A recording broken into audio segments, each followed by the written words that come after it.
Hello everyone and welcome to WolfQuest Anniversary Edition, where we are here for a very exciting beginning. So, as always, you are a gray wolf born in the northern range of Yellowstone National Park. You learn the ways of the wolf in your birth pack. Now that you're 2 years old, it's time to venture out on your own to find a home and start a family of your own. And as we press continue here, we're going to jump in for the very first time to our 5th generation of WolfQuest. For those of you guys who may be new, we have a long-running WolfQuest series on this channel that's been going since pretty much I started YouTube. I think we had our first generation at the end of the first year that I started playing games here on YouTube, and we kind of put it on pause back in 2017 when WolfQuest Anniversary Edition was first announced. We thought it'd be fun to wait for the new game to come out, and then it did, but it only had Amethyst Mountain, so we thought, oh, we don't want to have to go back to the old game to play in Slough Creek, so we'll wait for Slough Creek to come out. Well, due to how huge this game is and how much content there is, that ended up being several years. Now it is 2021, and finally, WolfQuest Slough Creek is here, and we are back for the 5th generation with Cassia, the wolf you guys have voted for in a poll over these past few weeks. So as a new arrival here in Lamar Valley of Yellowstone, you must learn to hunt the prey animals here, mostly elk, but also mule deer and moose. You'll have to become a good hunter before you can persuade another wolf to become your mate. And we're going to go ahead and let Cassia start out on her quest. Look at her. Here she is. You guys voted for her. It was a surprisingly close poll, but Cassia ended up being the winner of that. And look at this. She has the Spitfire coat. This is one of my favorites, honestly. I love it. Look at the colors. Look at the colors. It's so pretty.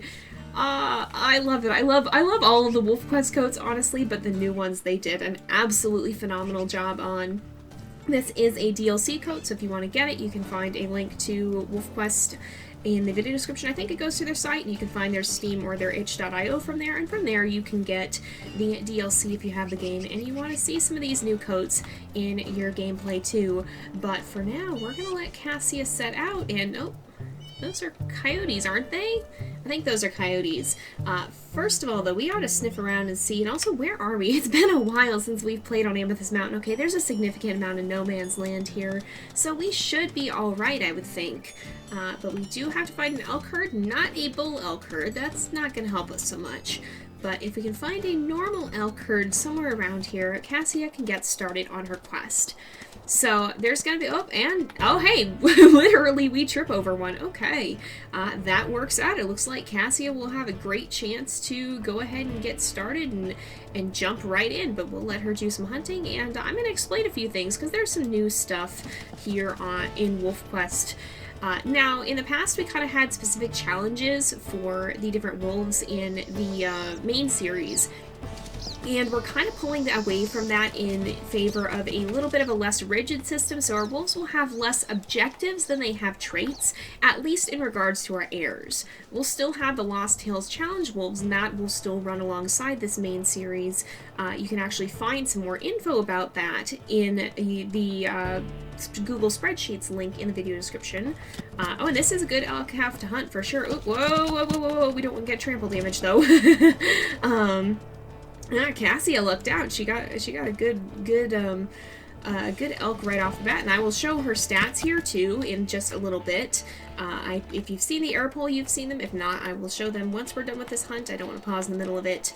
But you can find more info on that in the video description. But basically we kind of moved towards a system where more our wolves have preferences, so they might prefer to keep a certain territory size, or they might prefer to have a den in a certain location, or they might want to leave right away when the flea load starts getting up to the point where they don't feel comfortable, or they might want to wait until the flea load actually forces them out. Oh, there we go. Let's get out of here. Be careful. Cassia is a pretty bold wolf, so she's definitely not too shy about going for the attack when the time comes. But with that said, we do not want her to be taking too much damage. Now, we are playing on challenging, and I think eventually we'll probably implement a system for that, but for this first generation, I think we're going to keep our wolves on challenging.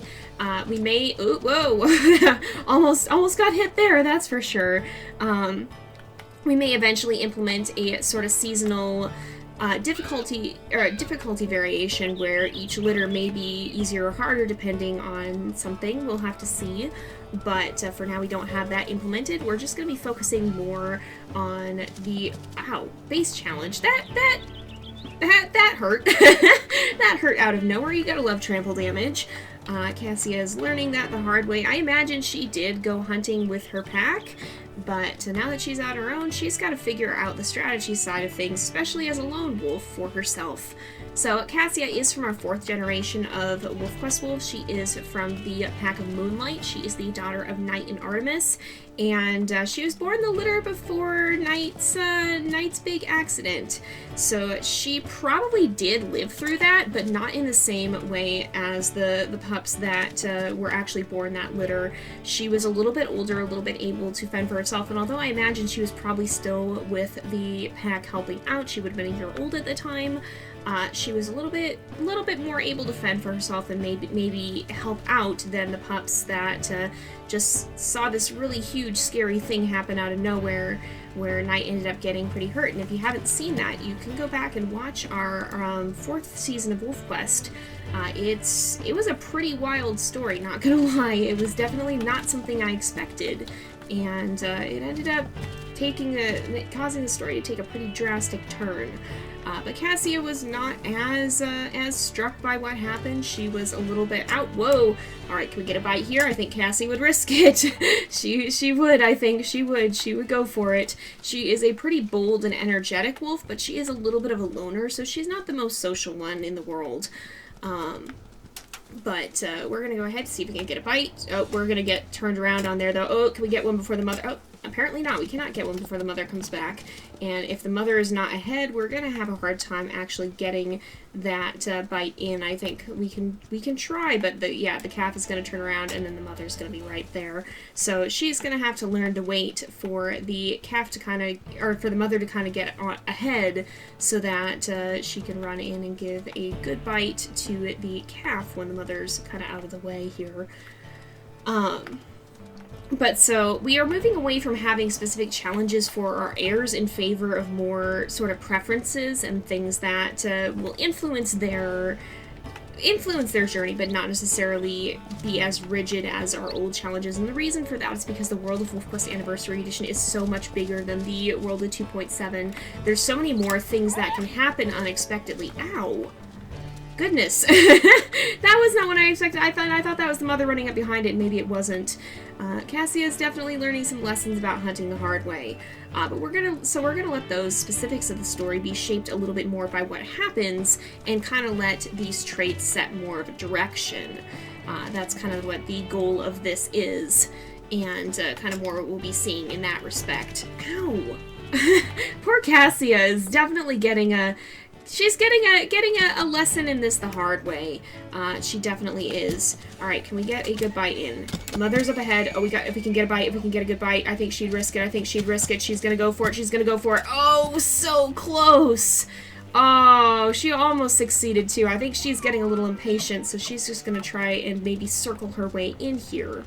But we also have a new system where the actions of our Lost Tales wolves can influence the main series here. And we have succeeded, so the calf is down. We're going to go ahead and eat. I think Cassie is quite relieved. She didn't take too much damage overall. She still did fairly well, and she did get quite lucky finding a pretty weak calf. So I think she'll be alright. She'll figure it out, y'all. She's figuring it out.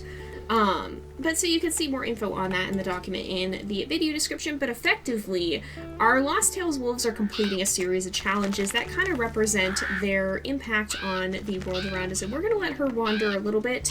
She's not too tired yet, so we're going to maybe sniff around, and maybe we'll sniff our way down to the valley, kind of poke around a little bit and see, because she's not going to be ready to hunt again right off the bat, but maybe we'll kind of try and get a peek at some of the inhabitants of the mountain. We can't find a mate yet, but I feel like Cassia is the sort who would be curious and go poking around. She knows why she's here. She knows she's going to want to find a mate at some point, and she kind of wants to know what her options are, and she's not too keen on just waiting to find out, waiting for them to find her. She's going to go poking around and see who's here, see who she can find.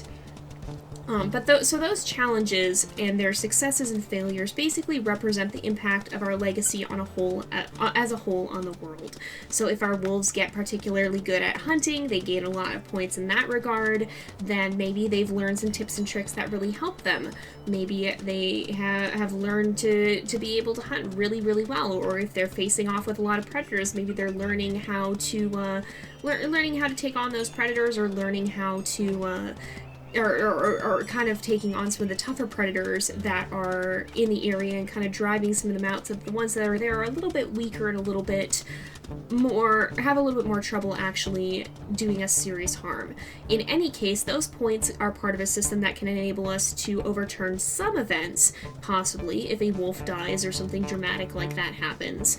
But it's risky, and so by playing those challenges, by succeeding at those challenges in the Lost Tales, we give our heirs a better chance of success. However, if we start failing at those challenges in the Lost Tales, then that may even hinder our wolves in the main series. And so the two series are very, very linked, and it kind of gives us a fun chance to have an impact on the world, and to maybe have the chance to, if something does go wrong, to try and intervene and not have it be an automatic death.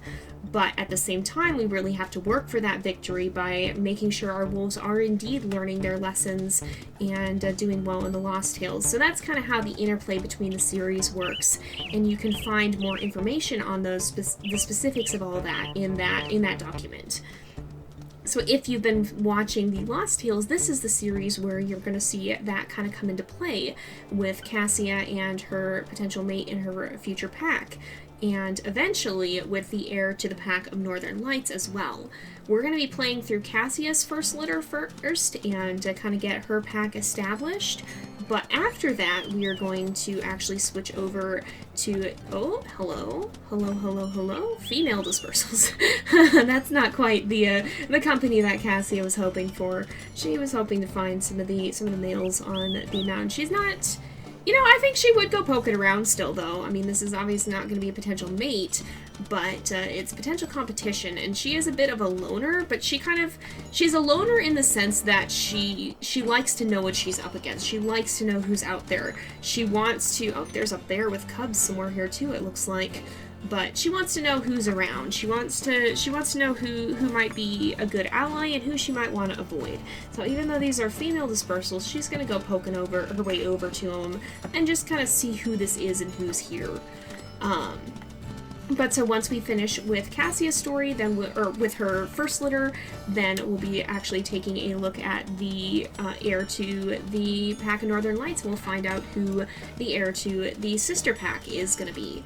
We have not done that yet, but we'll be doing that in the future. So these series are all kind of interlinked. We have a significant amount of WolfQuest content here, and you can find various playlists on that to check that out. There's a main, I think there's one main series playlist. I'll make sure that there is. But yeah, in any case, that's kind of what we're looking at here. But it looks like Cassia has found what she's looking for, and she's gonna go introduce herself to these wolves. She is a pretty bold wolf, and these are dispersals, so I don't reckon they'll be too keen on putting up a fight. But she just kind of wants to know who's out here and what's going on. And speaking of putting up a fight, let's actually look at her stats. So Cassie is not only a very bold wolf, but she is a pretty strong wolf. She doesn't have as much stamina and she doesn't have as much health, but and her speed is neutral.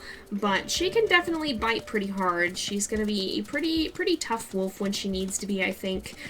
She doesn't necessarily have the endurance to stay in a fight for very long. Oh, who dis?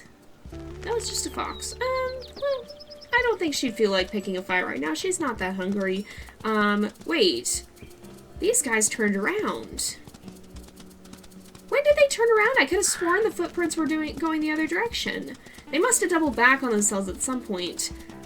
I could have sworn that they were hanging out around here, but I guess Cassia got so excited and so caught up in the idea of, trying to figure out who's around, kind of. I think she's going into this with a lot of excitement and exuberance. She's out on her own for the first time. She's ready to take on the world. Here she comes, ready or not.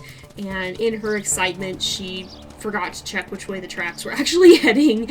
And and ran off in totally the opposite direction of where she needed to go.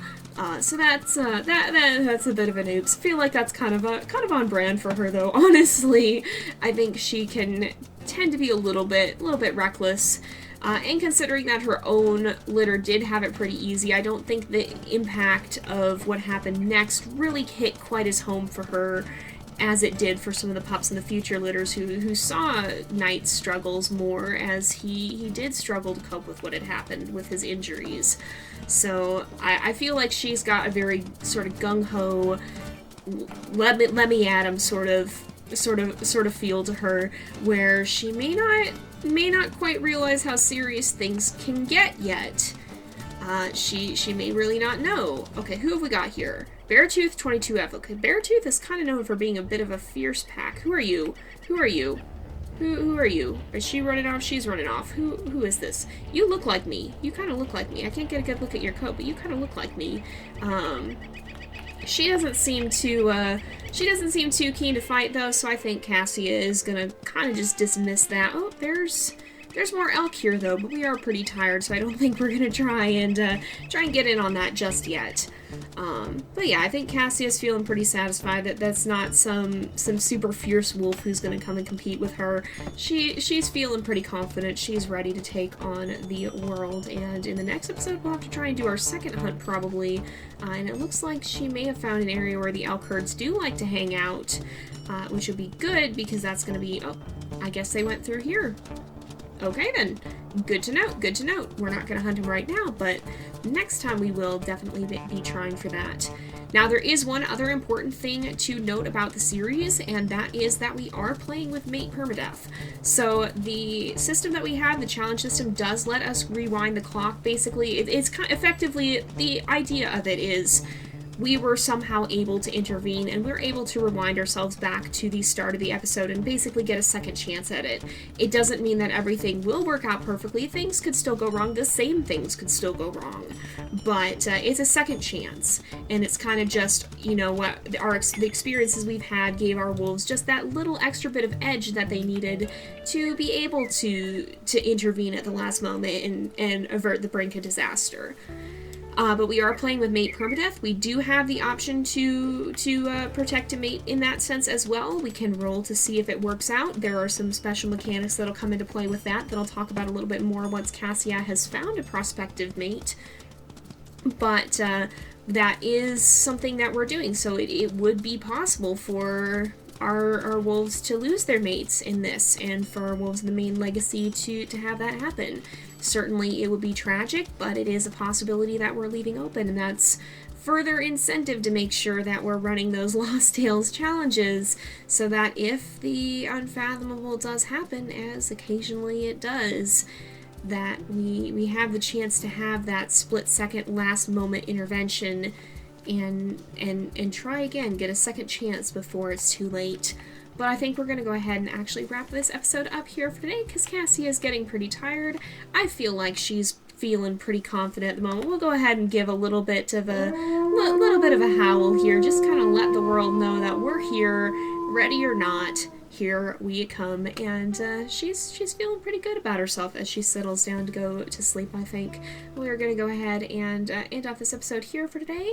So thank you guys so much for watching. I hope you've enjoyed the episode. Don't forget to like and subscribe, and I will see you guys next time. But until then, this is Jay, over and out.